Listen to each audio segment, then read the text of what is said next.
This week on the Unquiet Archive, we bring you the story of Doctor Lambe, the Duke's Devil.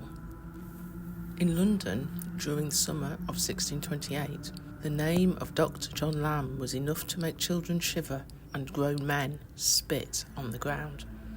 They called him the Duke's Devil. Some swore he could summon demons, others that he could tell your future, or your death, by gazing into a crystal glass. And when the crowd finally caught up with him, they beat him so savagely that one witness said his skull was broken, one eye hung from its socket, and every bone was bruised. But who was Dr. Lambe really? A sorcerer, a charlatan, or simply a convenient scapegoat for a city simmering with anger and fear?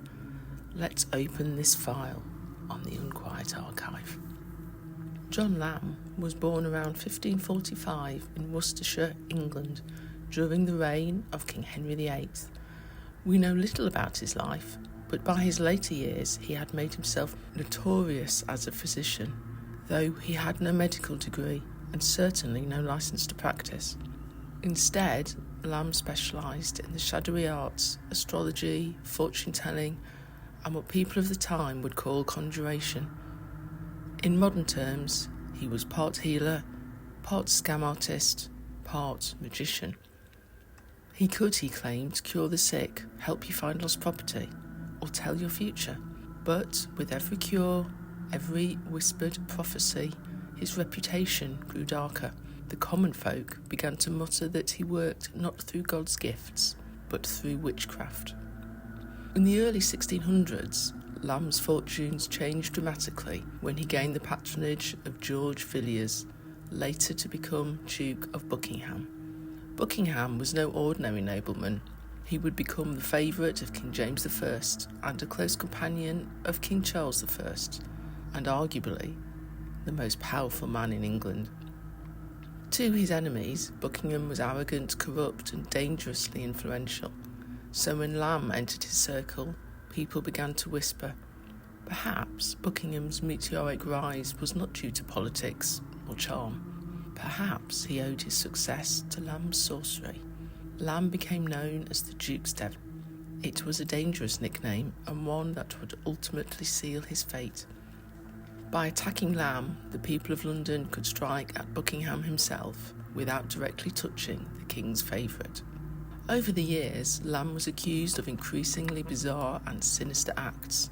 In 1608, he was tried for attempting to weaken and consume the body and strength of Thomas, Lord Windsor, using magical means. One report claims he created a wax figure of Windsor, a classic act of sympathetic magic, though this may simply have been rumour. He was found guilty, but powerful friends kept him from execution. Lambe's clients were said to include desperate men and women who wanted to know the future, recover stolen goods, or harm their enemies. He supposedly foretold events by peering into a crystal glass and called upon spirits for aid. Some tales were almost theatrical, Lambe summoning demons that spoke in strange tongues or conjuring apparitions to frighten rivals. Others were more sordid. Contemporary pamphlets accused him of attempting to procure young girls for Buckingham's pleasure, even hinting at dark sexual magic. Whether true or fabricated, these stories stuck, and they inflamed public hatred. By the late 1620s, England was in turmoil. The economy was faltering, religious tensions simmered, and Buckingham's costly wars on the continent were deeply unpopular.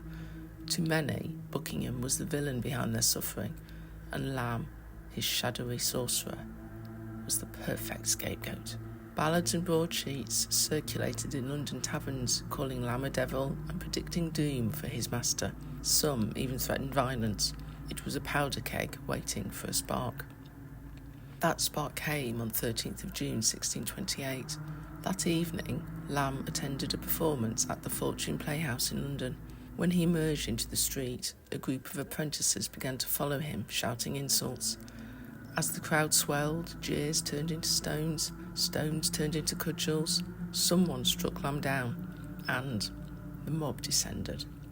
Witnesses later described the scene with horror. His skull was broken, One of his eyes hung out of his head, and every part of his body was bruised. By dawn, Lambe was dead. The pamphlets reported that as he lay dying, the crowd chanted, "Let Buckingham be next. Let Buckingham be next." The authorities punished no one for Lambe's murder. Indeed, many in London celebrated his death as a kind of divine justice. Lambe's life and gruesome end were immortalised almost immediately. A pamphlet titled "A Brief Description of the Notorious Life of John Lambe" was rushed into print, sold on street corners for a penny or two. It combined fact, rumour and sensationalism in equal measure. His story even reached the stage in a now lost play called Doctor Lambe and the Witches, performed a few years later.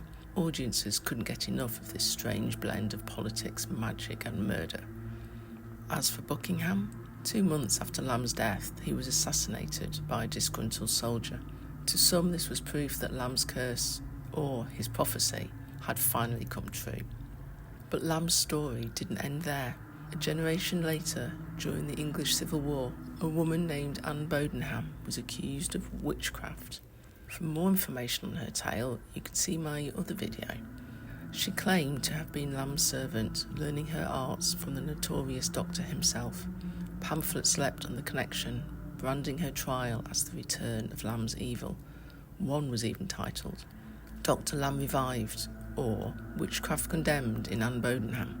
Anne's case was filled with sensational accusations, shape-shifting, demonic familiars, secret pacts with the devil. She was executed by hanging in 1653. Even in death, Lambe's reputation haunted England. Dr. John Lambe, charlatan, sorcerer, political pawn, or all three. His story reminds us how easily fear and hatred can turn a man into a monster in the public imagination. When the mob comes for you, truth is the first casualty. We've already opened Anne Bodenham's file. I'll put a link to it on this final page. Thank you for listening to this tale from the Unquiet archive.